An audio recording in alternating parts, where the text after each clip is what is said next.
Hi everyone, I'm David Fisher, and this is Presidential Chronicles, the series of books and videos on American history as seen through the lives of the presidents of the United States.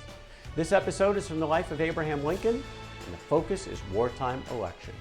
The year is 1864. Now, despite some significant victories by the Union Army in the previous year, the Confederate Army is still going and still making a fight of things, and Lincoln knew he needed to make yet another change, and hopefully in his mind the last one, to go all in with Ulysses Grant. Grant had been so successful out west, he now brought him back east to the White House, where he handed him his commission as a lieutenant general, just the third American ever to hold that title, along with George Washington and Winfield Scott. Now you've got Ulysses Grant with that third star ready to be in charge of the entire Union Army. According to Lincoln, the great thing about Grant is his perfect coolness and persistency of purpose.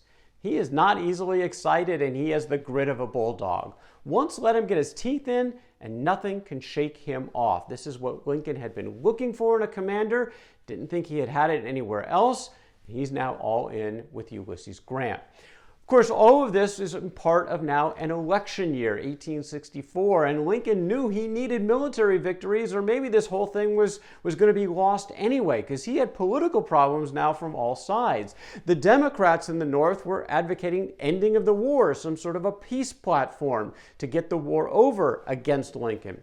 But even in his own Republican Party, Lincoln was having problems, as the radical Republicans, as they called themselves, now kind of dominating in Congress, they were unhappy with Lincoln as well. They thought Lincoln was going to be too soft on the South after the war. Lincoln had just issued his proclamation of amnesty and Reconstruction, his first sort of open statement on if the fight was going to end, and he would impose a rather low bar to get the Confederates back into the Union, get their full rights restored as quickly as possible. Basically, accept the Emancipation Proclamation, say no more slavery, get rid of your ordinances of secession, and then you can pretty much run things your own way. And by the way, if you just get 10% of your folks to agree to this, what he called his 10% plan, he was willing to put it into effect. But the radicals in the Congress thought this was too soft.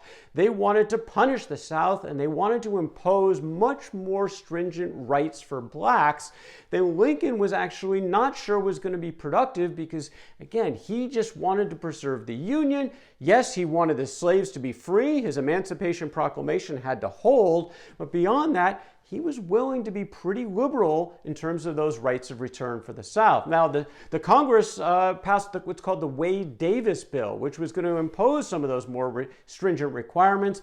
Lincoln vetoed it. In fact, he put it in his pocket, a pocket veto, so that never became law. The radicals held their own convention. They split from Lincoln and held a convention in Cleveland in May of 1864. They nominated John Fremont as their candidate for president. The Democrats countered with former General George McClellan, again on a peace platform. And Lincoln said, you know what? I'm not going to run for either of you. I'm going to create my own party, a new party, the National Union Party, which would rally around his policies both for the war and for Reconstruction after the fact. That group met in June in Baltimore of 1864. Obviously, Lincoln was nominated for president. They had to pick a VP as well. And they went with the military governor of Tennessee, Andrew Johnson, who happened to have been the only senator from a southern state, a seceded state, who stuck with the Union. He stayed in the Senate before Lincoln tapped him to go back to his home state of Tennessee and be the military governor there. Now, Johnson was a Southern Democrat, but loyal to the Union, and the party felt this was an opportunity to show unity in this National Union Party by bringing Johnson onto Lincoln's ticket. Well, they began the push at this time also for a constitutional amendment, because even Lincoln knew that his Emancipation Proclamation might not withstand constitutional scrutiny by the courts when the war was over, after the military necessity had passed. And so Lincoln started an effort, a concerted effort, to get the 13th Amendment to the Constitution in place that would forever ban slavery. More on that in a moment. In the meantime, Grant's Overland Campaign got underway in the spring, in May and June of 1864, in 6 absolutely brutal weeks of one attack after another.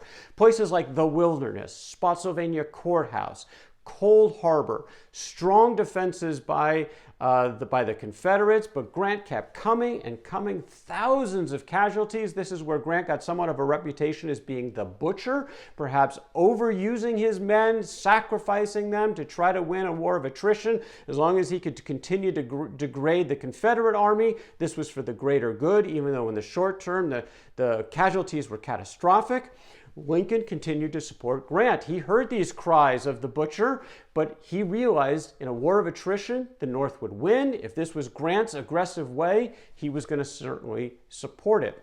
Well, Grant was unable to break through those Confederate defenses, so he decided to go around Richmond, try to surprise Lee by crossing the James River, going underneath to the south of Richmond to Petersburg, try to break through there perhaps before Lee can get his reinforcements in place, and then again attack and capture the Confederate capital and maybe destroy Lee's army.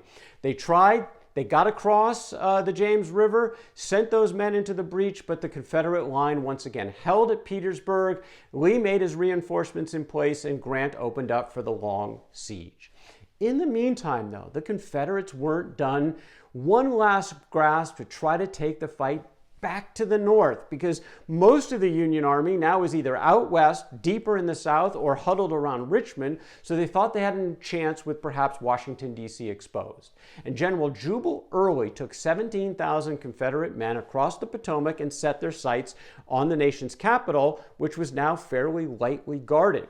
Now, Horatio Wright, a general for the Union Army, was dispatched by Grant, get those reinforcements in place as quickly as possible, and they set up their defense at Fort Stevens, which is about 5 miles from the U.S. Capitol, and Lincoln decided to see for himself. He actually rode out to Fort Stevens, and there was a point where a sharpshooter's shot rang out just as Lincoln was peering over the parapet, at which point Lincoln was chastised by a young Army captain who happened to be the future Supreme Court Justice Oliver Wendell Holmes, who shouted, "Get down, you damn fool, before you get shot," to Abraham Lincoln.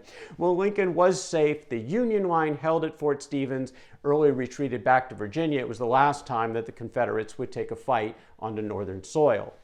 Lincoln was still looking for that big victory to give the confidence in the electorate that he should win that election, that they would stay the course with him to complete the task that he had started. But he was pessimistic.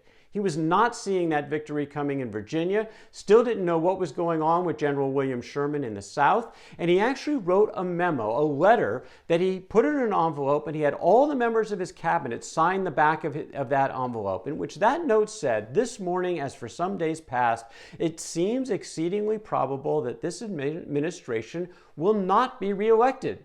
Then it will be my duty to so cooperate with the President-elect as to save the Union between the election and the inauguration, as he will have secured his election on such ground that he cannot possibly save it afterwards." This is how concerned Lincoln was, but then Lincoln very shortly thereafter got good news from Sherman, who telegraphed on September the 3rd that Atlanta is ours and fairly won. Major victory, not only to kick the Confederates out of Atlanta, it opened up Sherman's march to the sea. He eventually captured Savannah. Charleston, where this all began, Fort Sumter was now back in the Union control. The Confederate flag was brought down. The Stars and Stripes went up over Fort Sumter. Again, this is where the fight had all begun. And all of this momentum, even though Grant had not broken through yet, still, it buoyed a landslide victory for Lincoln at the polls. Over 90% of the Electoral College was to stay the course with Lincoln and now Johnson as his VP. He beat McClellan in the Electoral College 212 to 21. Finally, time for that political push for that amendment to abolish slavery forever, to put it in the Constitution. And Lincoln's timing was critical because there was an opening. This amendment had already passed the Senate. The trouble was more in the House, and there was still a fair amount of Democrats in the House, but a bunch of them had just lost re-election in the recent campaign.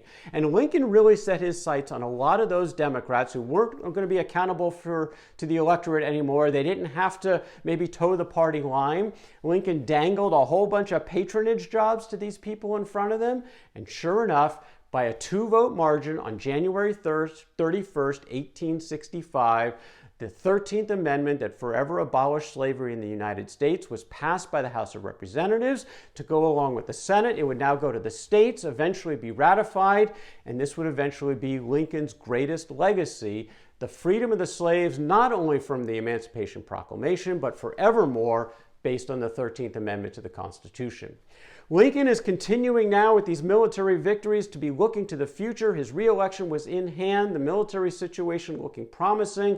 It all in for Ulysses Grant, but this had all taken a tremendous toll on the President of the United States, who was still a young man. He was in his middle 50s, but Lincoln had aged considerably. He didn't take a day off the entire time as president. The stress of the war, day after day, taking its toll on this man so that he was almost unrecognizable to those who hadn't seen him in a while, including this woman who said, "But his face, oh, the pathos of it, haggard, drawn into fixed lines of unutterable sadness, with a look of loneliness, as of a soul whose depth of sorrow and bitterness no human sympathy could ever reach. The impression I carried away was that I had seen not so much the President of the United States as the saddest man in the world." She was not the only one who made these kinds of comments. In fact, Lincoln even himself acknowledged the impact this whole thing was having on him when he said, "I feel as though I shall never be glad again."